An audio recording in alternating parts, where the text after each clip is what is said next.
Hey Brandy, I'm doing a video response.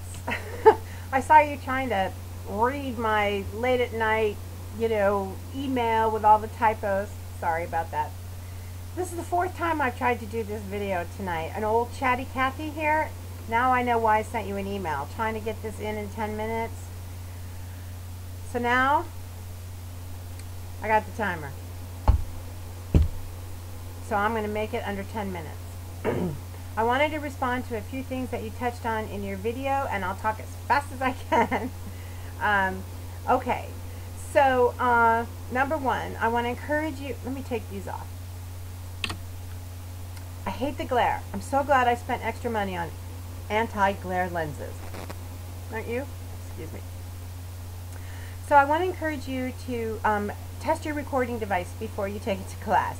I had a couple friends who had disability issues that used recording devices, and they didn't always pick up the professor's lecture because they weren't sensitive enough. So make sure you test it out before you do the real thing. Take it to church and sit in the back pew or something like that, and make sure that it picks up everything you need for it to pick up before you depend on it.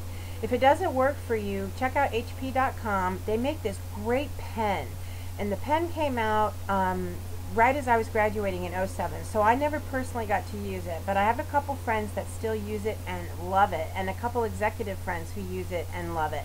And what it does is the pen records not just what you're writing down, but it records the lecture, and then you go home and you plug it into your home computer, and there are your notes, and you never have to lose them because they're in your handwriting in the screen, and also the lecture. So if you're trying to decipher some chicken scratch and figure out what you wrote, you can go back to the lecture and figure it out. So it's a really cool thing. So if the recording device you got doesn't work, you might want to check that out. Okay, oh my gosh, 8 minutes. Here we go. Notes. There are some kids who sign up for a class and then never show up, and at the end of the semester they want your notes, and I would never give them to them. I have notes that are great because I type so fast. I type as fast as people speak. I've been typing since before computers were invented.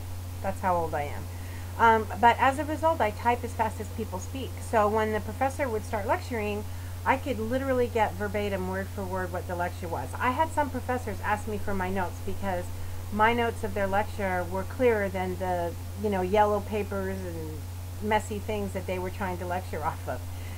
But I had students offer me up to $300 for my notes, and I said no. Unless you're a conscientious student and I know you and I know that you're really sincere in trying, you don't get the benefit of my work.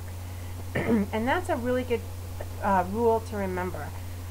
When you start your classes, find a buddy in every one of your classes. Now, the better students you will find will sit in the front or in the middle near the front, and watch for people who are obviously conscientious, who are obviously doing their homework, who have something to say because they obviously did the reading for the week or whatever, and get to know them. And you don't necessarily have to be best friends outside of class, but you want a buddy that will cover for you in your absence in exchange for you doing the same for them. It will save your life when you're sick or your kid's sick or your car's broken down or whatever.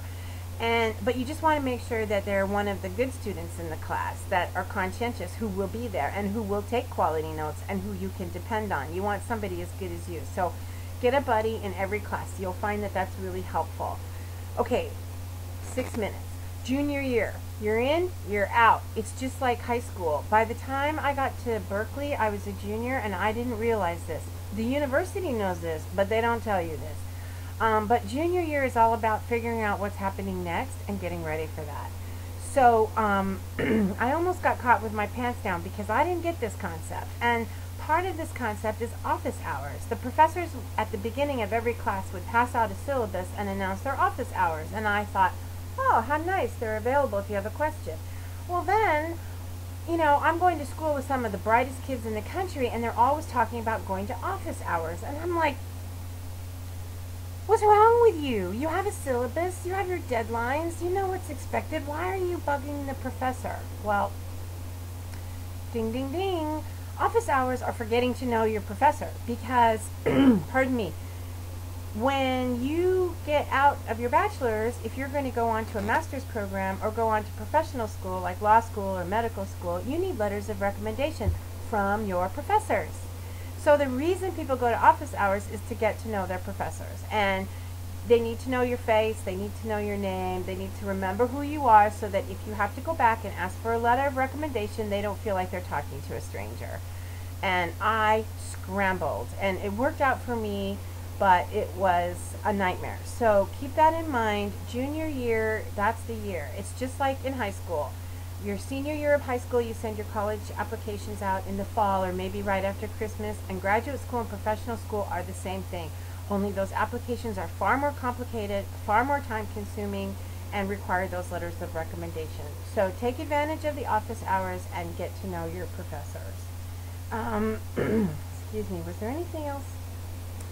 Anyway, I guess that was all about it. But I wanted to say before I hung up that I was so happy to hear that you were not, I still have 4 minutes, that you were not offended that I sent you that email. Because, you know, unsolicited advice is really sticking your nose in someone else's business. And I had heard 2 or 3 people on YouTube talking about going back to school, and I wanted to share some of the things I had learned the hard way, but I knew I was kind of sticking my nose in your business. So that's why I chickened out and sent you an email in the first place.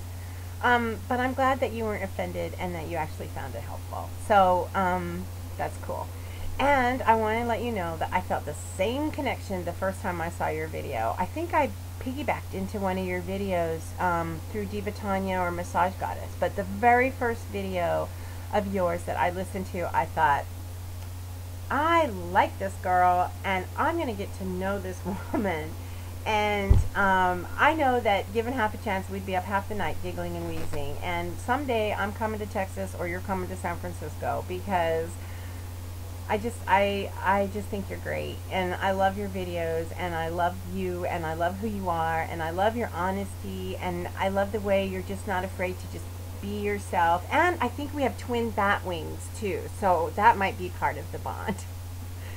Anyway, you're gonna do great. It's, you know, it's gonna change your life. You're gonna be a different person on the other side. I didn't realize, you know, people don't realize what a difference education makes, because you miss things just fly over your head, you know.